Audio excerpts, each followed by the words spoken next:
The host has started this webinar. Rock Right. and roll. All right, guys. Well, welcome back to day 5 of the Snow and Tell webinar that we're here today, hosted by Elman Granum. Very excited about that. For a lot of you guys that are piling on in here to the chat and the conversation, we're so excited to have all of you guys joining in with us today on day number 5. We've talked a lot this week on snow. We're getting everybody ready to go. We've talked sales and pricing. We've talked strategy, equipment, people, and so much more. And then again, yesterday we had the ladies' perspective, both for operations and sales and brand. It was awesome. The girls did such a great job yesterday. Continuing the conversation and landing the plane here, we're going to do a open panel today with a lot of you guys' questions that came in. So we'll have those queued up and teed up for you guys that we're going to be sharing with our panelists today. All things being said, as we go through this, just let's do this really quick. Want to just give you guys a little bit of the agenda and some housekeeping as we've been starting the last couple of days the same way. If you guys have any questions, comments, throw them in the main chat. We'd love to hear what's working, any questions that you guys might have for housekeeping, put them in the main chat. But if you guys have any specific topics or business questions, throw them in the actual Q&A chat. It's a different thread, and we'll make sure to queue those up to the panelists. One quick note. If you guys are out on the mower, or maybe you guys are doing some leaf cleanups, or maybe it's already snowing back where you live, I don't know yet. We will have the full recording for you guys at the end of this. You'll get an email with it. So feel free to maybe just kind of keep along with us on the macro. But later on, if you want to go back and revisit this webinar or the audio portion, you can always take notes on it later. Just kind of sit back and relax today. Well, we will be talking a little bit more about the Storm Playbook. We've got a lot of topics to go through, and we've got some of the best to share with you guys about the topics today, some of the best that have ever done it. All right. So we're very, very excited about that. And again, just to reiterate, you will get the recording. Put the chat. Let's actually do that really quick in the chat. If you guys want to let us know where you guys are sharing from and kind of joining us from, we'd love to hear where you guys are joining through all across the foreign countries, the U.S. and Canada, and everywhere else in between. I was going to say one of our foreign countries is Alabama here sometimes, I feel. So that's designated as a foreign country sometimes. But very, very excited about having all you guys join with us today. So we're going to go through the playbook. A lot of this week has been talking about preparation, having a plan, and making sure that we're ready to go before that first snowflake ever drops. And so we're going to be hearing from today's panelists that are some of the best in the industry. And so we're going to leave this slide up for a quick second, and I'm going to let these guys introduce themselves today. And so let's do this really quick. We'll pivot to Mr. Vince.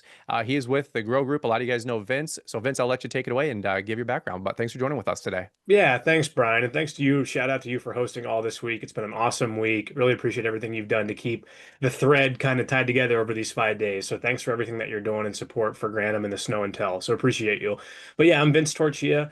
I'm vice president of the Grow Group, originally from Southwest Ohio. I've been working with Marty Grunder Landscaping Company, also in Southwest Ohio. I'm in my 15th year in the industry. Absolutely love what we do. We've got a landscaping company, Grunder Landscaping Company. We've got about 15 million square feet under management for snow this season, looking to gain more like everybody else. So we've got the landscaping side. And then many of you know Marty started a consulting company called the Grow Group many years ago as well that he and I are partners in. So I get to travel the country, work with snow fighters, landscapers all over the US about how to make their business better. And then later in life, I went back to law school. So I went to Syracuse University College of Law while I was working. So I'll hopefully bring a little bit of that legal bend to some of the conversations today. But Brian, appreciate you having us and looking forward to the conversation.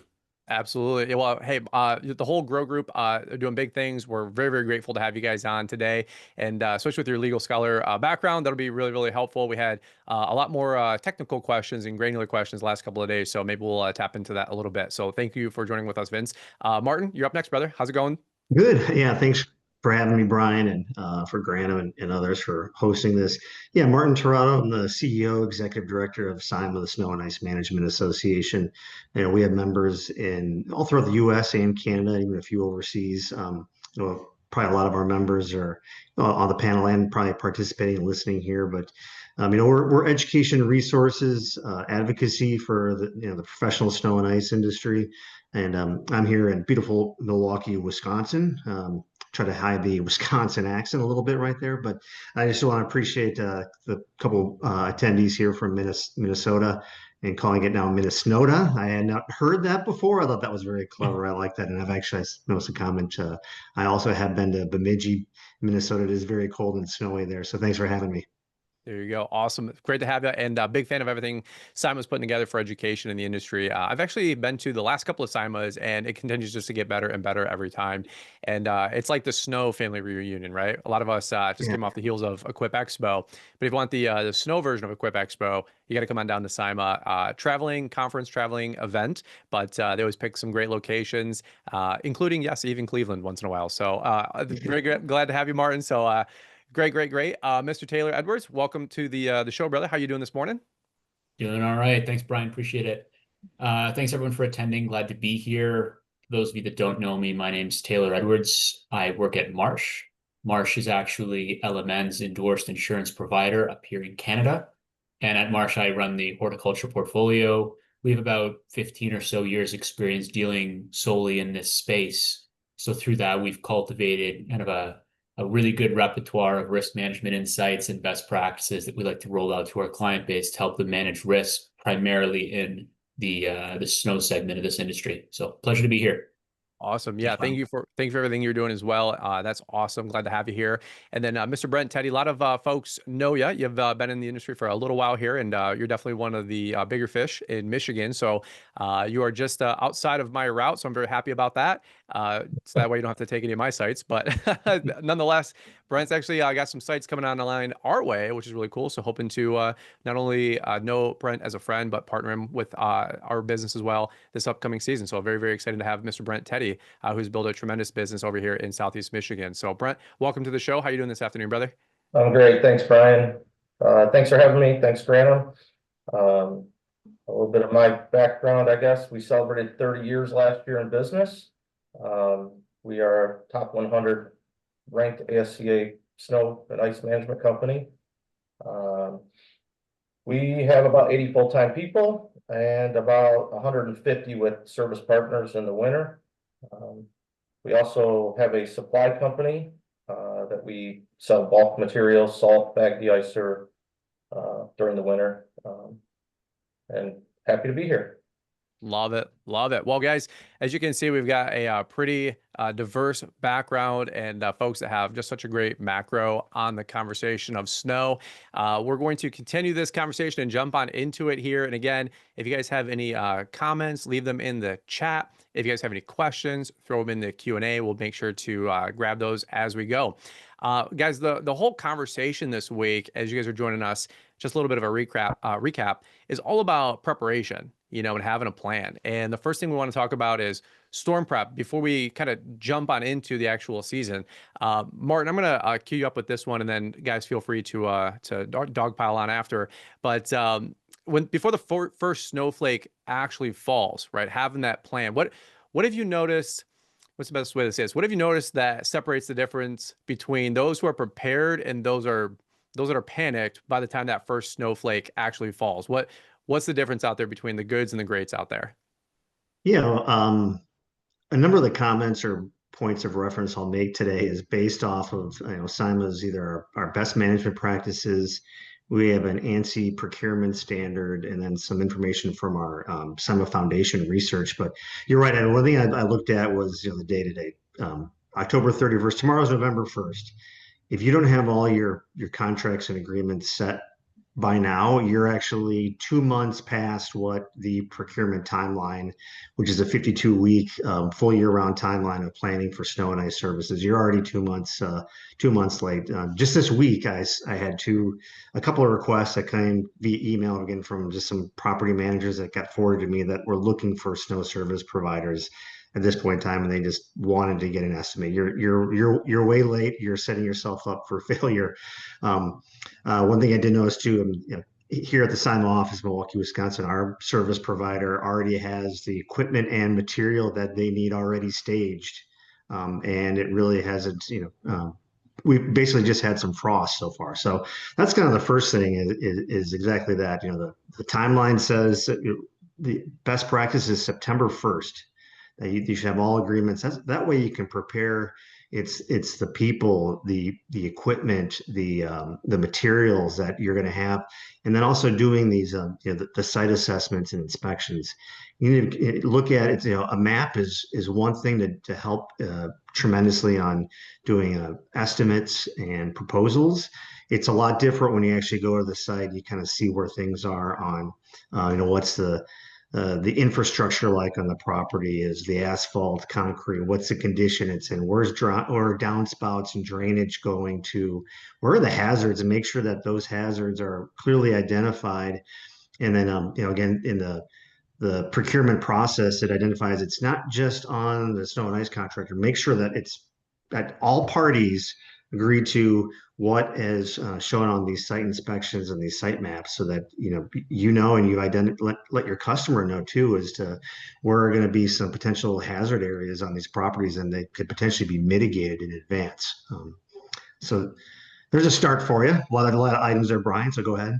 Oh my gosh, that's a rich couple sentences right there. I was gonna say, Vince, I'd love to see if I can cue you up on that one with a council background. So, as we say, there's two seasons. My friend Troy says there's snow season and then getting ready for snow season. So if Yeah. Martin's saying, you got these customers coming in last minute looking for service, what can we do to better prepare ourselves and make sure that we're in front of these kind of contracts and agreements? But then, if anything's coming last minute, is there anything that we can do to hedge or make sure we have a plan for anybody coming in and online last minute?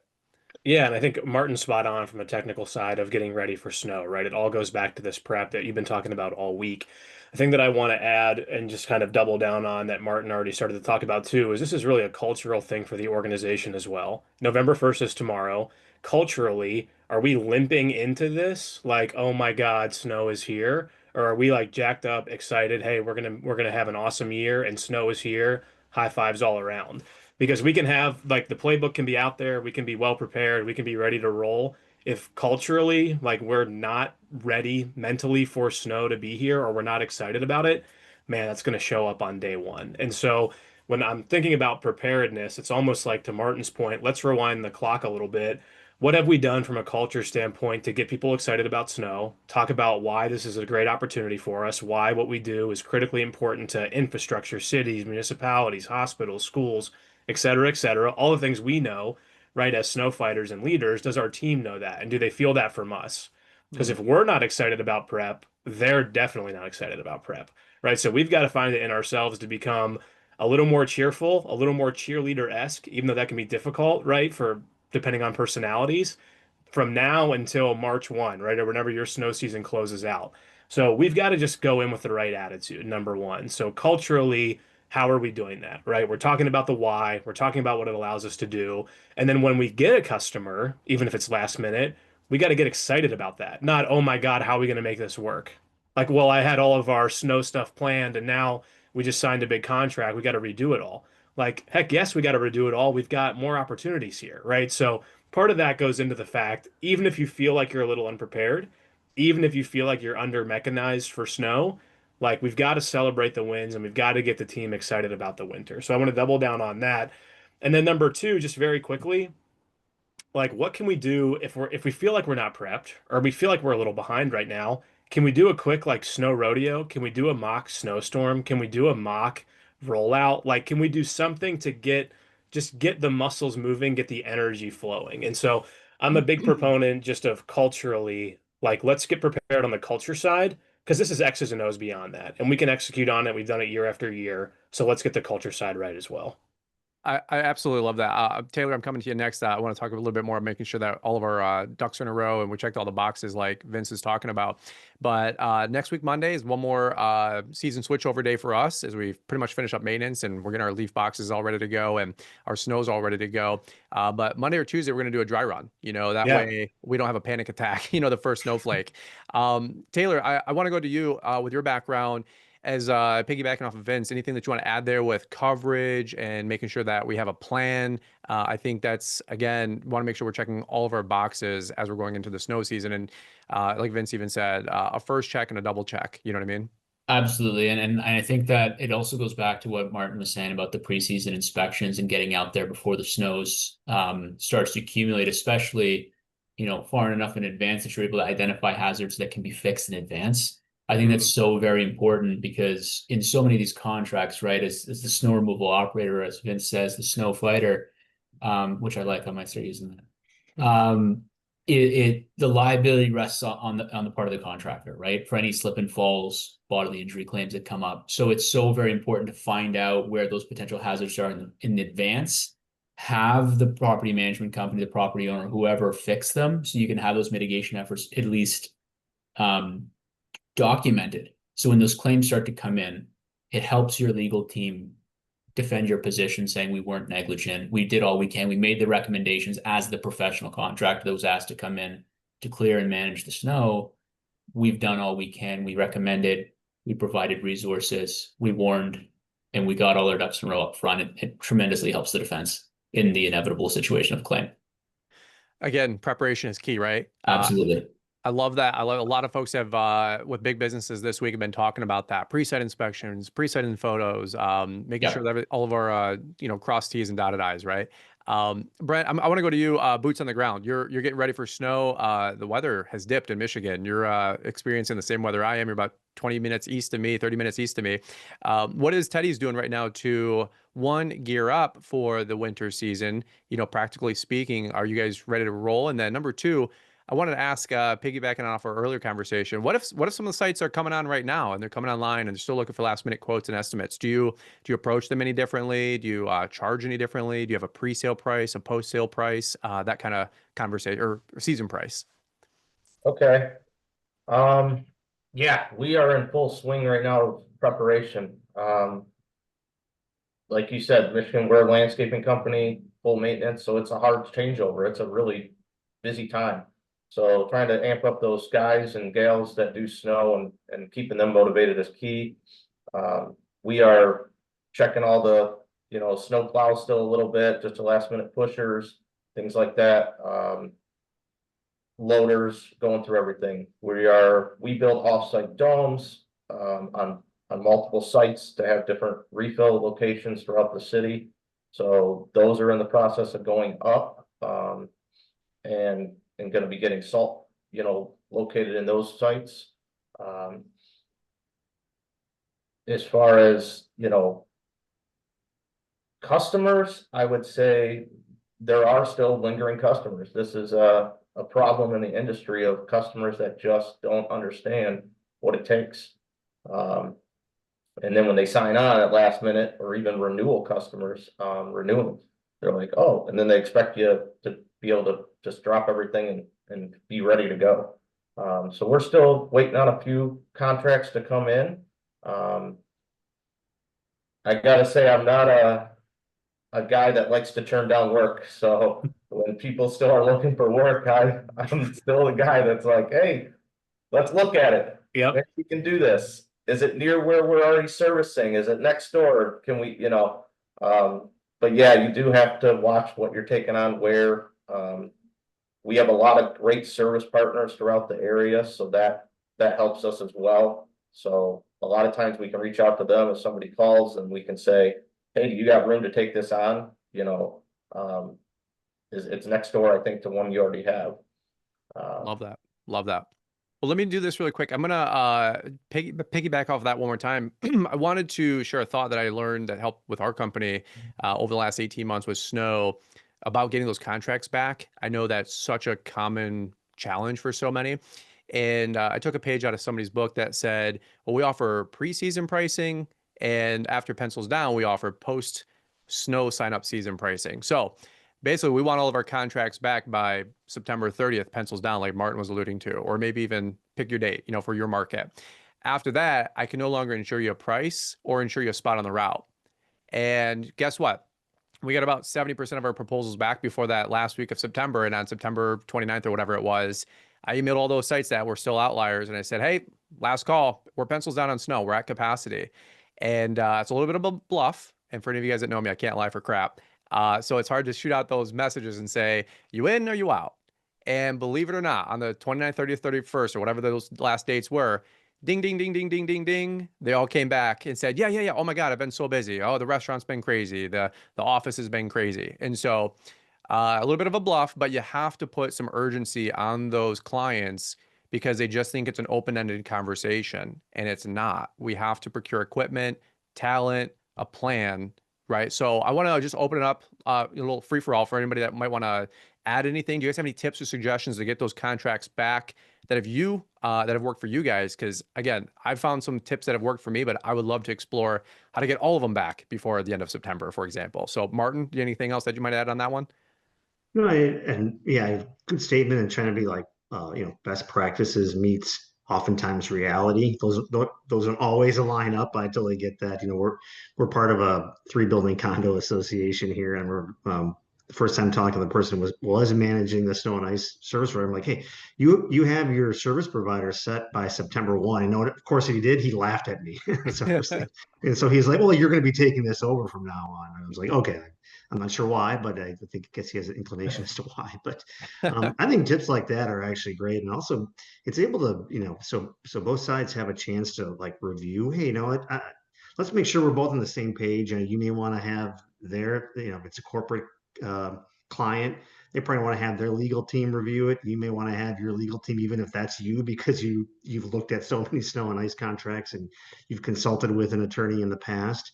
You want to have some of that communication time. We all know that we get busy, so it's a similar thing to be able to like, hey, let's work on this plan and preparation plan together, versus like being the onus entirely on one part or the other. But certainly from in our behalf, and this is always it's tough. It's August, it's 95 degrees and super hot and humid, and you're going to your customer and saying, hey, let's talk about the snow season coming up. They're going to, give you and hopefully even earlier than that. But the more that, people that start to do that, particularly on your renewing customers, the more advanced planning that overall all professional companies get to be. Yeah, I love it. And like you said, real world plus our business playbook, right? Like Brent said, I'm a sucker for taking on those last minute sites. But what I will say is your preseason pricing that we're offering is going to be a little different than a customer coming in last minute. Sorry, like I have to make last minute hires, last minute equipment procurement, so take it or leave it on that thought with that extra, but that's something that we try to, just be really firm with customers and say, look, we got to get it in, and build that plan with them. I think is one of the conversations. We're building our plan. Let's include that customer in that conversation. Anybody else want to add any more? But I was going to say, I'll pivot. We'll keep moving and keep the conversation going. Awesome. All right, let's do this. All right, and I'm emceeing today, guys, so I'm clicking the slides. So work with me if it's not as smooth as Lex yesterday. She was perfect. So, all right, in-storm operations. I want to talk to you guys about this one. The snow is about to come, or the snow is hitting. Brent, I'm gonna cue you up on this one. How do you keep everyone calm once the plan is about to execute? How do you keep the team rallied? Hey, the snow's ready to rock and roll. We're calling everybody in. The clients are like, hey, you guys, we're good, right? We're locked in. It's a go time, right? And snow's coming tomorrow, 4 to 6 inches. So how do you keep everybody calm? How do you keep the team calm? How do you keep the customers updated? What's your guys' go-to? Customer updates, we'll send out emails, kind of letting them know what the plan is. That kind of mitigates most phone calls or things like that are coming in. Clients that have been with us for, several years, they understand how we do snow and that we're there, that we're going to be on top of it. So really, if we have any clients questioning anything, it's usually a new client that's come on that doesn't know how we operate yet. So that might be a little more communication with them, or key sites that are, larger distribution centers or something on that order. As far as curing up, we're communicating with our staff, letting them know the plan. Obviously, everybody knows snow. They can tell you it's coming at 2 in the morning, and then, that's 24 hours before, and then you're kind of updating as it's going. So we usually set the plan based on the last minute, storm updates in the evening, and roll with changes as it happens. I love that. I love that. And process, right? Explaining process to your customers, I think is what you were elaborating on. I like that. That way customers know you have a pre-plan, a during plan, and a post plan, right? And those newsletters, that's something that we're trying to get back or get better with our company in general as well. Folks don't mind, hey, we're coming, but you got to let them know, hey, we're coming, or here's the plan. So I like that. Vince, grow group. You guys have a tremendous reach and huge data set to pull from. Any suggestions as well with when the snow's starting to come? What's the best practices, or how do folks deploy and roll out? Yeah, so and I think I want to hit on Brent's point too. He talked about it from a communication standpoint. It's all about the process of that. So how and when are we communicating, right? From a text or an email or a phone call situation. At what point? We all know weather changes, right? Everybody on this call is highly in tune to weather. The restaurant owner is not, right? So they don't think about that until it's too late. So it's really about the communication plan that we have. But I do want to hit something that came up in the comments as well that I totally resonated with, that if we want our crews and our clients to be calm, like we have to be calm as leaders in the organization. So if we start to lose our cool, lose our patience, right, not be in a professional zone to handle right challenges that come up, like there's no way our team and our clients are going to have it as well. So we've got to take the attitude that we've got to be the calmest, right, best presence for our team so that we can support them. And so that goes back to, again, starting with communication. Communication is everything in a snowstorm for us. So starting with the team first, if the team feels they're well communicated with and they feel like they have an approachable team that they can communicate back with, our clients are naturally going to be taken care of. If it happens at every company, right, there becomes stressful situations, there becomes issues that are out of our control. If we don't communicate well with our teams, or our team is maybe afraid to communicate with the home office because last time they communicated we got mad, or last time they did something wrong and we were upset about it. If we don't really have true open lines of communication, our clients will suffer in the end as a result of that. So we've got to take this idea that all communication is good. Just tell me what the problem is, and then tell me if you need my help or tell me if you already solved it. But we have to be in the mindset that communication is good amongst teams, and that the text and the calls not only need to be about the execution, but hey, how are you doing? Hey, how can I support you? Hey, I know it's been 23 hours of straight in a plow for you. Like, what can we do for you, right? How do we have that encouragement that's still behind? Because again, all we're trying to do is take care of our team. And if we take care of our team, then our clients are going to be taken care of automatically. Yeah, I love that. That's great. Taylor, anything you want to piggyback on that, or with a preparation plan, anything like that from your perspective that helps? Yeah, absolutely. Quite apart from keeping the clients calm and just crews moving, and just wanted to, bring the attention of, obviously when crews are out there, snow season, early hours in the morning, things happen fast, right? Everyone's busy. I think going back to the whole preparation side of things is you want to make sure that the crews are prepped with the best practices and recording information of when they got there, when they left, what the site looked like when they arrived and departed. So that, again, to your next slide there, Brian, on the risk and the liabilities there, you're setting yourself up from the success from a data perspective, right? You have all the information you need to prepare yourself in case you need it. If the crews are there, they're overtired, they're skipping steps, you might find yourself in a situation where, due to the lack of preparedness, you might not have a best defense for yourself and for your company as you would have liked to have had. I love that. I love that. And again, folks, you'll probably hear this until we're blue in the face. Having a plan, being prepared. And again, we talked a lot earlier in the week, I think on Wednesday.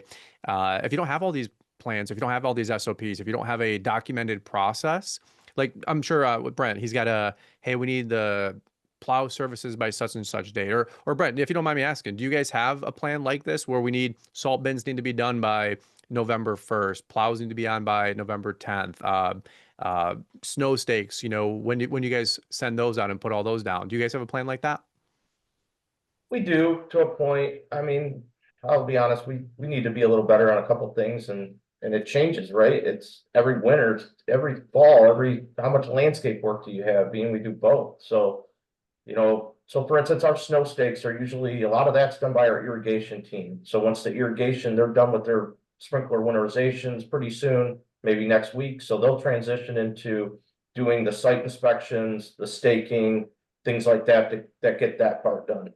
Our landscape construction guys that build retaining walls and everything are great at building domes. So we'll schedule that, and give them maybe a client gets pushed back a week or something, and we go out and we get the domes built. That's going to happen next week. Domes got to go up next week. Salt's got to be filled the week after. Before the November 15th is basically our goal of sites are prepped and ready. Of course, we always have some last minute loaders going out because we're doing landscape work. So you got skid steers on landscape jobs. You got, again, you can put the pushers there, but the skid steers got to get the snow tracks put on them. They got to get prepped. Sometimes that's last minute. We have a great mechanic team. You know, we got 4 full-time mechanics, so you know, they're great, and they're sometimes under the gun on the last minute kind of prep things. And then we have our own driver, so we're delivering machines, you know, sometimes the night before a storm. I'll be honest, I'm not the type of guy that's going to sit here and tell you everything that a company that's a little larger, it's just perfect. We're just like some of the small guys too. We've all put the plows on 2 minutes before we head out. And anybody who tells you otherwise lies about other things too. And so, Yeah. and I think, Teddy, I think I've seen some of your plows go down the road as I'm going to Weingarts to pick up some equipment or some ice melt from site one. So we're all in it together, you know. Yeah. Let's do this. Martin, I want just lob this to you. Do you have anything you want to suggest or add on this conversation? But if not, we'll keep moving. But want to make sure I give you a quick minute to add on. Oh yeah, yeah. Thanks, Brian. Yeah, one thing I was thinking about, like, just a discussion with the communication with your customers. Then, so we talked a lot of internal, which is great. For your customer side, go back and reference your level of service. So if there's any questions coming from the customers in the first storm, particularly the first big storm that comes in, is like go to the level of service, and that's what's the service initiation? Is that close to zero tolerance as you can? Is it 2 inches, whatever that is? What are your time frames? What are the service priorities? So it's like you can go back to the level of service in your agreement and say, hey, our crews are coming in at this time. We know from the priority areas you want the front entrance, the sidewalks, and the loading docks. We're going to get those first, and then we're going to kind of work around the other parts of the property, the building, and make sure that we're getting all those things that are in that level of service. So those are just some things you can kind of reiterate. I mean, I get it. Property managers in particular, they forget these things, and so it's like, oh yeah, we did agree to this 2 months ago, that you're going to do this at this at this time at what happened during the storm. So just another way to kind of, when you're having those conversations with your customer, always reference those specs, level of service. I love that. I love that. I think we said this once or twice this week, but snow is Latin for managing expectations, and just I don't think you can over communicate with snow for customers. If you're a day early or a day late for lawn, honestly, nobody probably really cares or notices. But if you're a day late for snow, everybody notices. And in Southeast Michigan, you're going to get your site taken for sure. So love it. Love it. Folks, if you're taking notes or listening in, this is some good stuff. We're giving you the sauce today. My gosh, I wish I had access to stuff like this 10, 15 years ago. All things being said, let's do this really quick. We're going to pivot. This was a conversation that came up quite a bit during the week, was risk and liability. Taylor, I'm going to go to you really quickly on this one. As we're all excited about snow and we're, kind of cowboys, sometimes late night, we're plowing snows, jumping in loaders. We got our ragtag army or a well-suited army like Brent, right?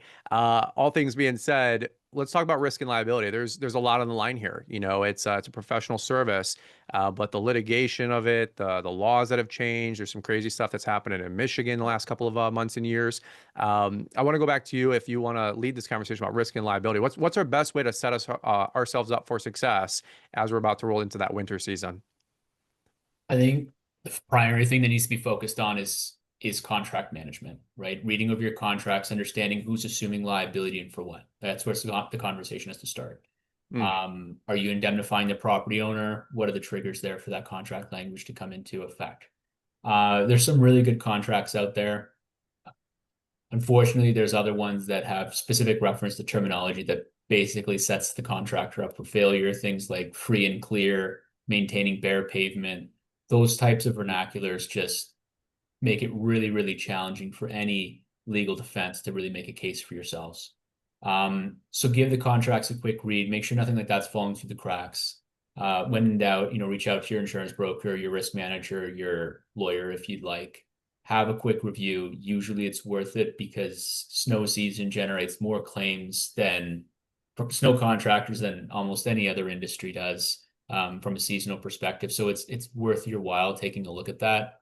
Protecting your loss runs from, claims that are unnecessary and frivolous. Help your business. It helps drive down your insurance rates. So year over year, you end up paying less for your overhead because your insurance rates are going down.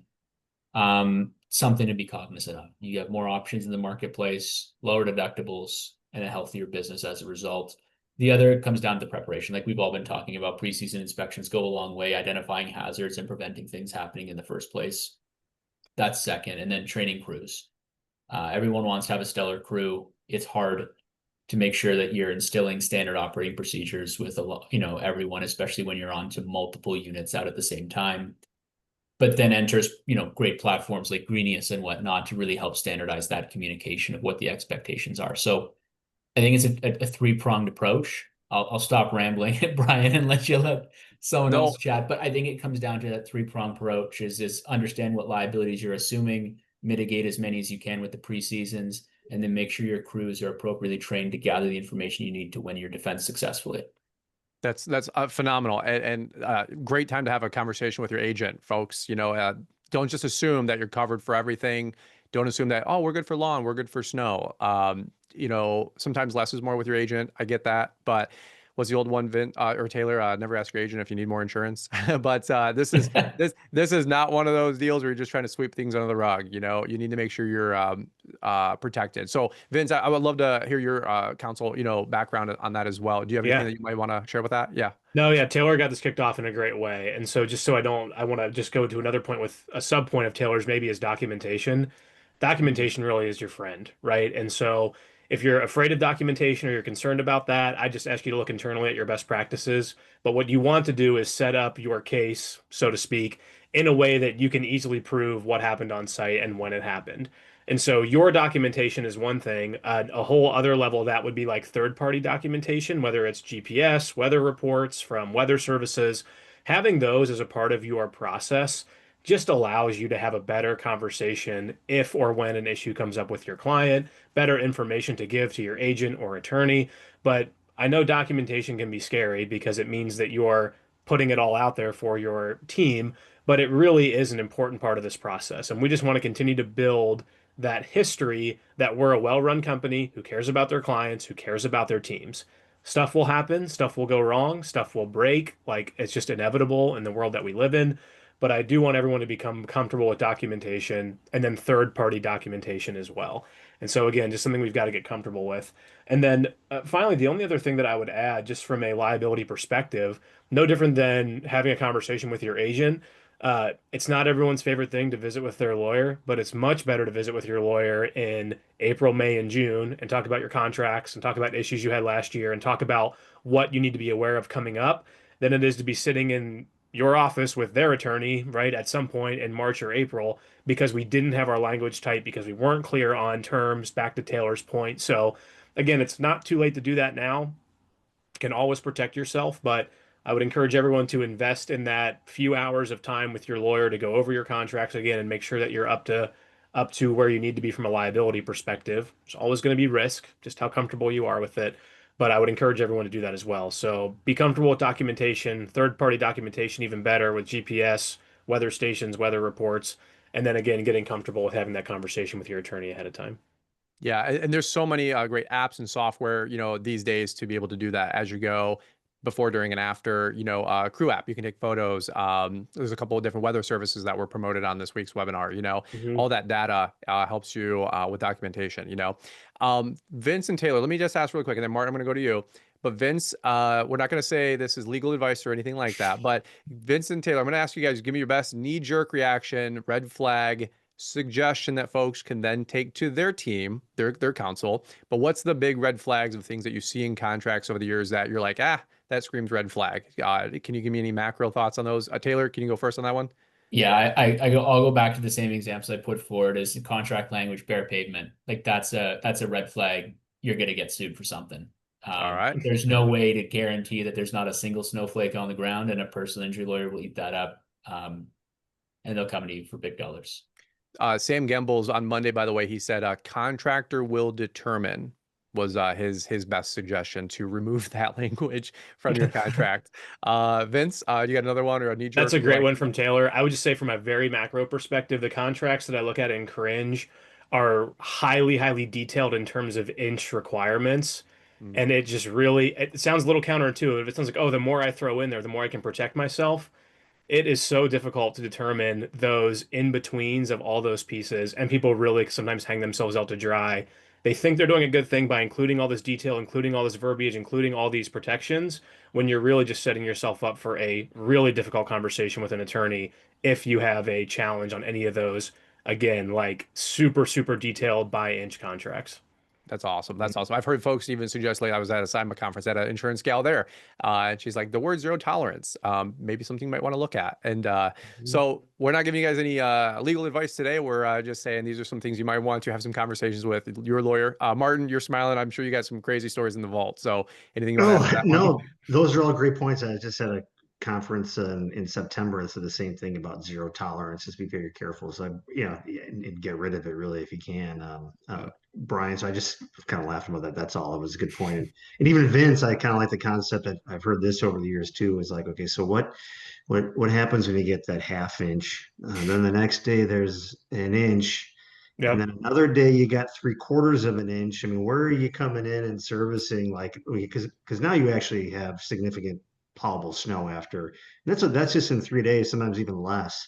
It's like, what's the kind of per event? And when are you going to again, trigger depth or trigger, initiate service? Just make sure you're clear with your teams, your customers, kind of when and where that's going to be. Because Hmm. it's a good point. Like, um, gosh, just think about also windblown snow that coming from that's drifting in certain areas. You can have a property that on one side has an inch and the other side has 3 inches, and or less than. It just kind of all depends that um, you know what you want to do, and because that this puts you in the position too to really kind of be the professional, like we're the expertise here, and position yourself as the expert in these scenarios that Yeah, get I love that. tricky. I love that. The biggest thing for you guys listening in, I want this to be super practical. Please find a snow mentor for your side of the business. Find the 1,000-pound gorilla, big business in town.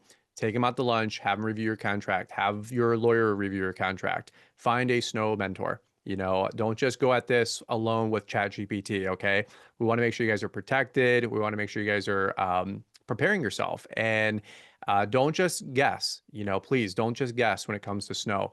Brent, I want to go to you. You're, again, my boots on the ground, real world experience with the snow. You got a great snow business. Anything coming up to you where you're like, oh my gosh, I wish I would have knew this back in the day, or we had this situation and this, sentence or clause or situation saved our tail. Any funny practical stories or crazy stories maybe that kept you up at night? Yeah, we've had a lot over the years. One that just happened. So if you're in the state of Michigan and there's other states like this, they changed the open and obvious law what, a year ago, roughly. Yeah. They repealed that law and changed it back.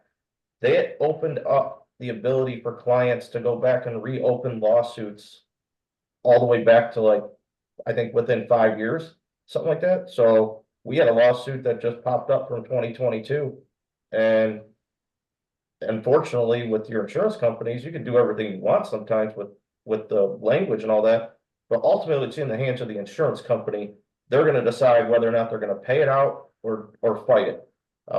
Again, you have all the documentation, you give that to them. The leverage, that's key. We use LMN. We've been using that since I think 2012 roughly.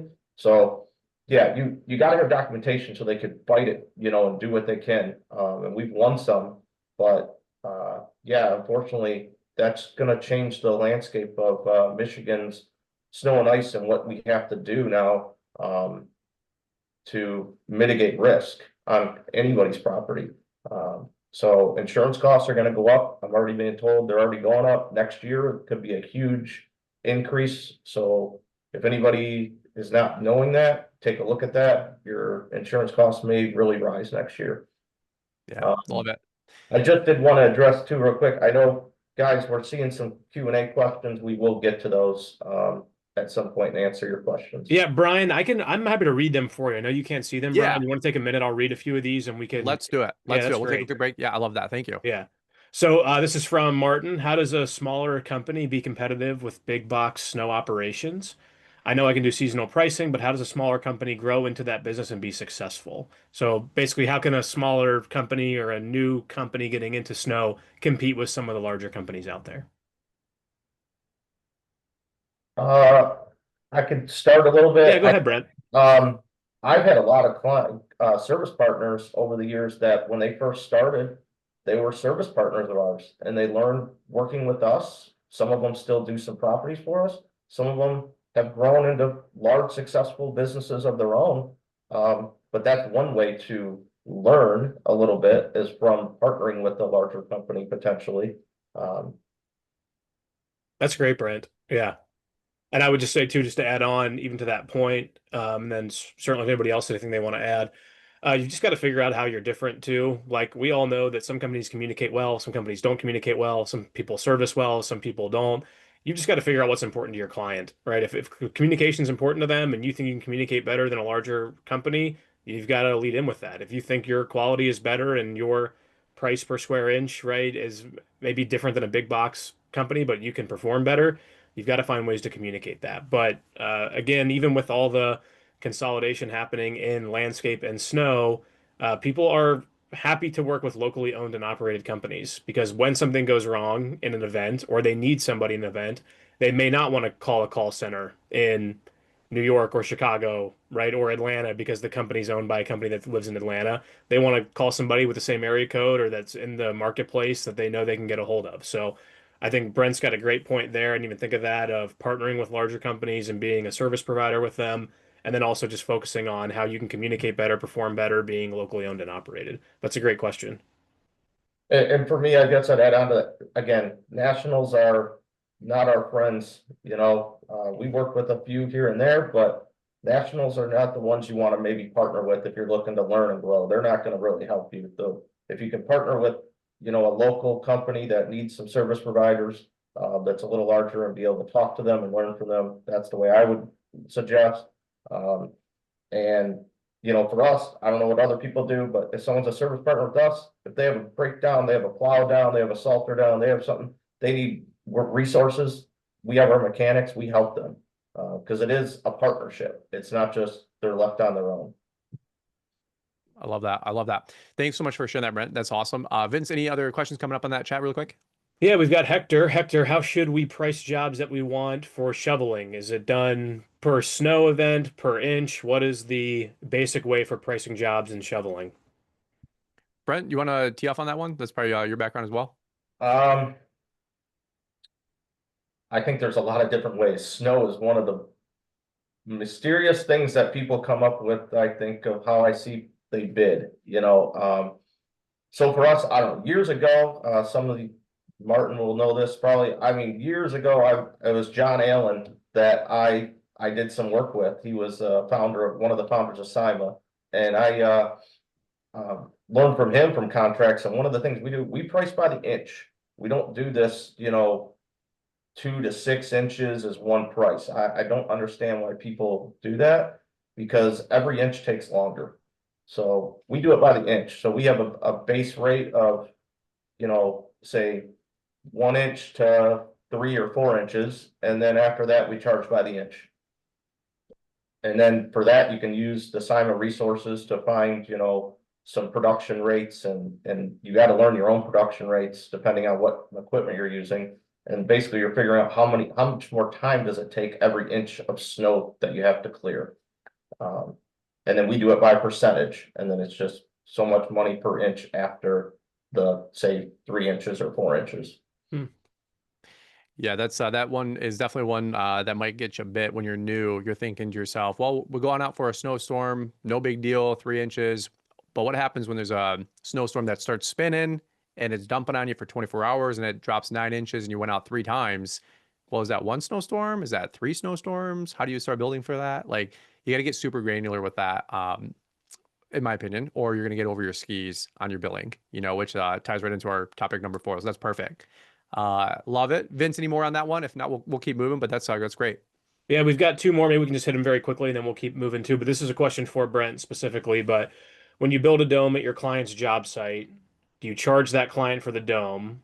And if they don't renew, do you keep the dome there? Or does the client not pay for the dome? And if they don't renew, you remove it. Basically, how do you handle those domes on job sites, Brent? And what advice do you have to share about that?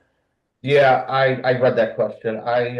We don't charge for putting domes on sites. That's a convenience for us. That's a time saver for trucks having to drive back and forth, to reload. Obviously, we do try to find sites that are preferably a loader site that needs a skid steer, needs a loader, then we put a dome, so the loader does the snow, we can load salt out. And then we're also trying to do we always are trying to do multi-year contracts. Mhm. Some sites we can leave them up year round, other sites we put them up and we take them down. And we build a full dome.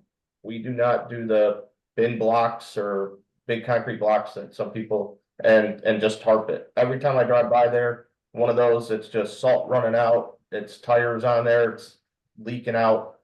The guys aren't gonna pull those tarps back and forth during snow events. I just say invest the money and put the dome up um, and have it built right. That's great. Yeah. And then just one more question very quick, which I don't have any personal experience with, but maybe somebody on the panel does. Hector just got his first government contract. Any advice on preparing for his first government contract? Good question. I was going to say we probably want to know a little bit more specifics with that. So if you want to leave in the comment, we can always follow up on that one. Yeah. What's specific with the government? Is it like terms or is it expectations or background checks? I know sometimes there can be a little bit of all the above, you know, with having certain teams on site to have those credentials. So let me know when he follows up with that. That would be a great question. Yeah, I'll flag it when he does. But yeah, Brian, we can keep moving. Thank you. Yeah, well, guys, I'll tell you this. As we keep going, we got about good 10 or so minutes left. And two more topics here. One's customer billing. The other one, I want to talk about future trends of the industry. To be candid with you guys, I want to spend most of our time today on the first two or three topics, because that's most of the questions that came up this week. When it comes to invoicing for snow, I know there's going to be a little bit of nuance there compared to how we might bid for, compared to a lawn or landscaping job. But Teddy, I want to go to you with this question, and of course, you guys can jump on in after as well for the rest of the panelists. But Teddy, how do you ensure that your snow invoicing and your billing is keeping the trust with the client, and we can show that we actually did the work, and we have logs and history with that? Because you know, folks will pay the bill, but what happens sometimes is that some of these contracts and invoices get a little exhausted, right? We're 2 months out, 3 months out, and then you start getting that amnesia, maybe, you know, and somebody says, well, I don't know, did you guys come 4 times or 14 times? And you're like, oh my gosh. Like, so how does Teddy's approach that to keep that trust with that client and to just have an efficient billing process? So first thing is, again, we use LMN. Everybody logs into every site in and out and takes pictures before and after. So we have that documentation. You know, you have the setting turned on so it GPS pings when you're on site when you log in. So we can always use that for showing the clients when we were there and what we did. Yeah, they do get amnesia a lot where they think why were you here 3 times today? You know, there's storms like that we have to do. We have to salt 2, 3 times in a day sometimes. So having that documentation and showing it is how we do it. Billing, we go off LMN, so we just go let the crews log in, is what we go off of. I don't know if I'm jumping ahead maybe on this, but we have a 3-tiered system in our business. So we have area managers that oversee an area. Then we have FOSs, we call them, field operations supervisors. They oversee a smaller area and a group of people. And then we have a dispatch in our office that's also keeping track of where everybody is and what they're doing. So we utilize that to go back to, because let's be honest, sometimes things don't get always logged in. A guy misses something, it doesn't work. So we have the dispatch that keeps a log and has where they were and what they did. So we can always refer back to that piece of paper, that what was done. Yeah, logs and data, right? Logs and data for sure. Trust me, there's still some snow money that's owed to us that we're going back and forth with the client. Of course, we subbed out with, but I'm like, hey, our logs are squeaky clean, our site photos, our invoices, and that's helping us with our case to finally get paid on a client from last winter. So, Vince or Martin, anybody want to jump in on that with maybe some best practices that you guys see in the industry, talking about keeping that trust and keeping an efficient billing schedule? I agree with the others too. You do get, like you said, Brian, you get that amnesia. Good ones I've seen, it's like first of the month, and try not to be delayed. Is that way people are just, yeah, you quickly forget it's how many storms or events that there've been. And yeah, it gets stuff that, the more accurate you are with that on time, it's better, because typically your workforce, you paid out already, right? Mhm. They want to, whether on a weekly or every other week. So the longer you get pushed back, the more of a cash flow issue that it could become. So um, getting it out earlier is better, and having some of that documentation again. I think one thing we talked about quickly was just like weather validation for a professional weather service that helps too. So yeah. I love it. I love it. Yeah. Vince, anything else you want to add on that one real quick? No, nothing else to add. I think it's been Cool. covered. Yeah. Yeah, beautiful. Again, I know we spent majority of our time on the first couple of topics today, guys. So we're going to kind of skip through a few of these as we kind of land the plane. But I hope you guys are finding a lot of value in this conversation today. We're doing a lot of questions real time, all from you guys. These are questions that we've put together, that we've compiled from the week, that keep popping up. And thank you guys so much for all the questions and the chat and the conversations. I'm learning just as much from this thing as I'm sure a lot of you guys are. So what I want to do is maybe as we kind of land the plane for the week, we kind of land the plane for today. I wanted to ask all of you guys maybe a little round robin.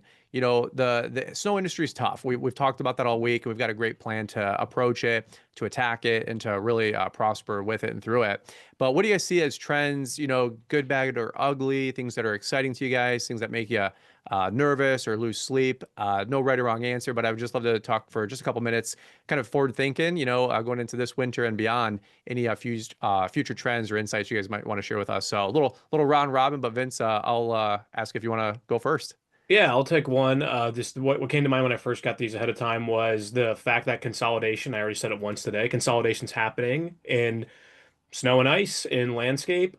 Um, Again, I think there's pros and cons to that. I'm more worried about it than I am other things. I think it can be a challenge for our industry, but I also think it's a great opportunity for, again, locally owned and operated snow companies to really stand out. So I would say if you're listening to this and we've had a couple questions about big box or national providers, I would be licking my chops going, boy, they have no idea how to mess with me because they don't know my market like I know my market. They can't do relationships like I can do relationships. So Mm. consolidation is going to continue. It happens in every industry until the market realizes maybe this wasn't as good as we thought it was. So again, if you're there, focus on locally owned, focus on locally operated, focus on relationships with your clients, and it won't touch you.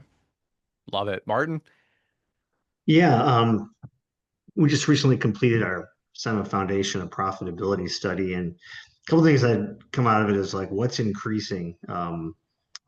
Labor costs, materials and equipment are increasing, and then insurance.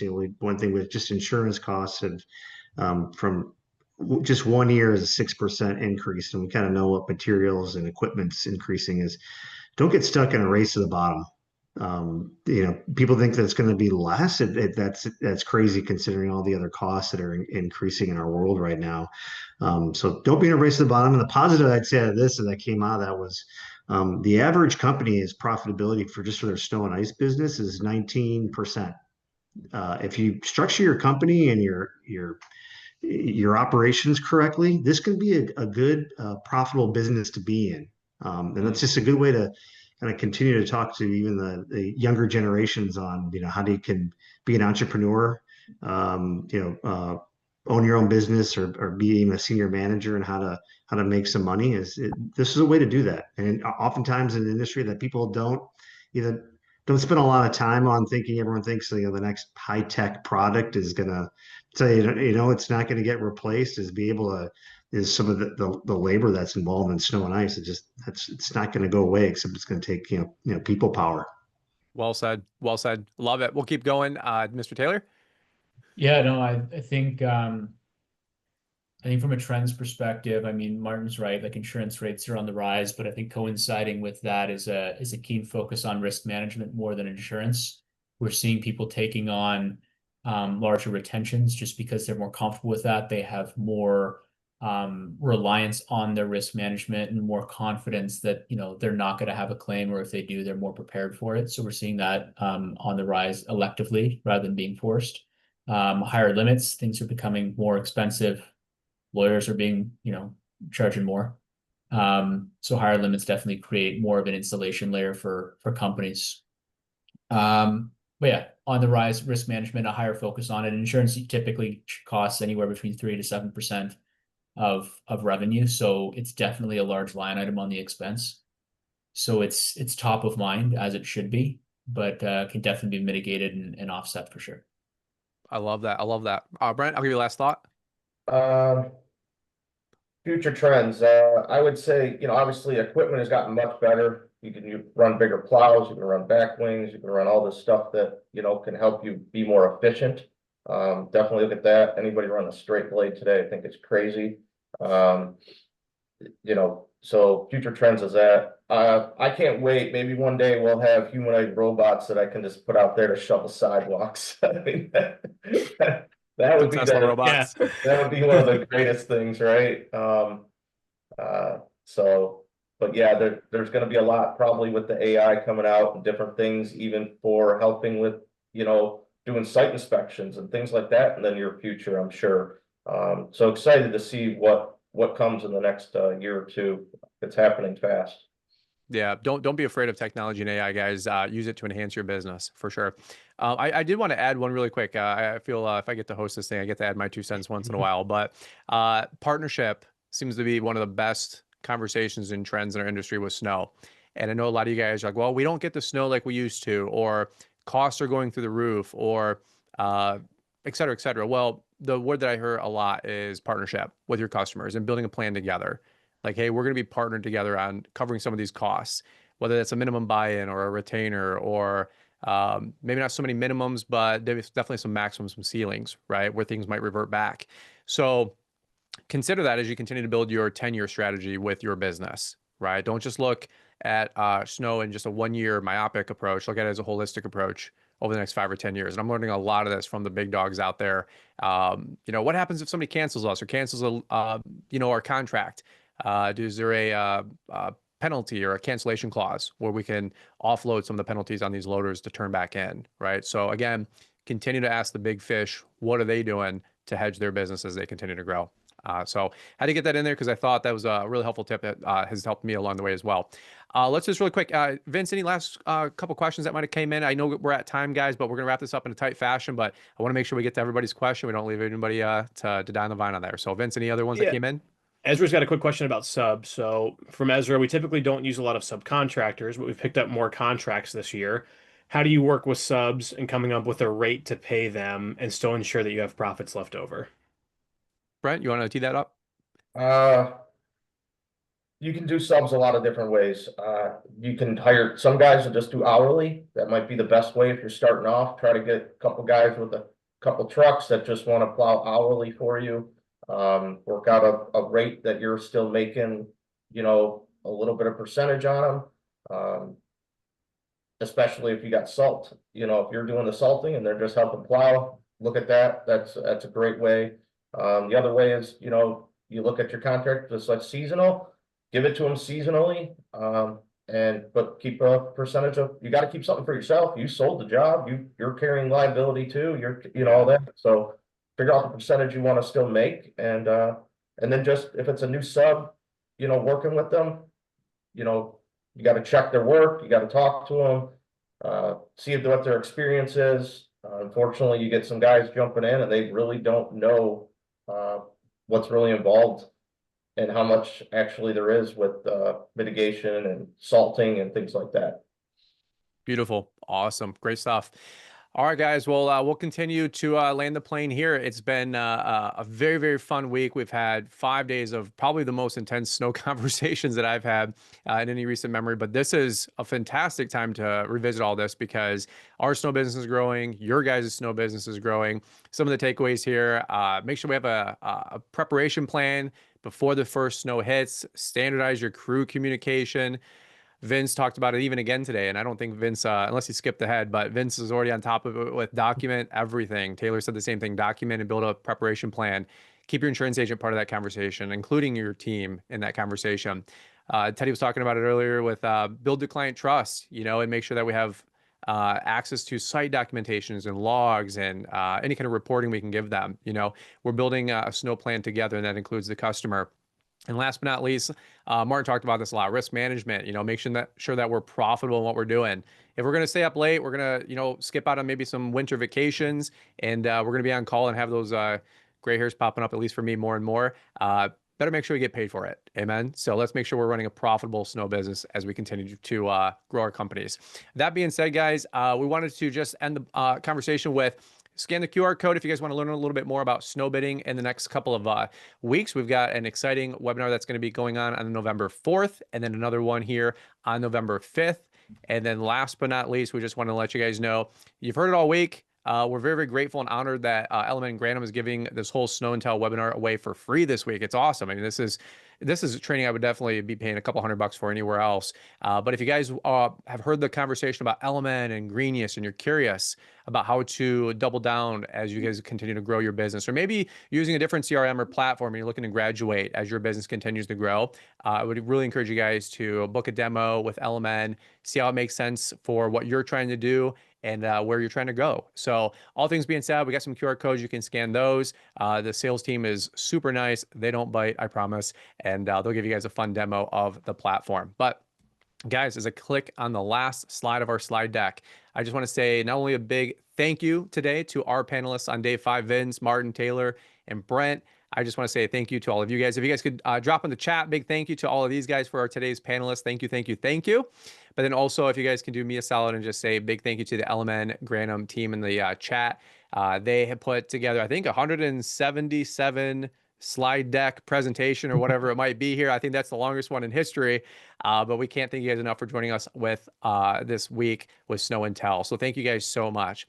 Folks, I think that's where we're going to land the plane. Again, look for a mentor in snow. Continue the conversation. This is a lot this week, but don't let this be the end. Take somebody out to dinner, go to some conferences, plug into some education, and continue your conversation and education on snow. All right. That's what we got for you guys today. We love you. We appreciate you. Look forward to catching up with all you guys on the next one. See you guys.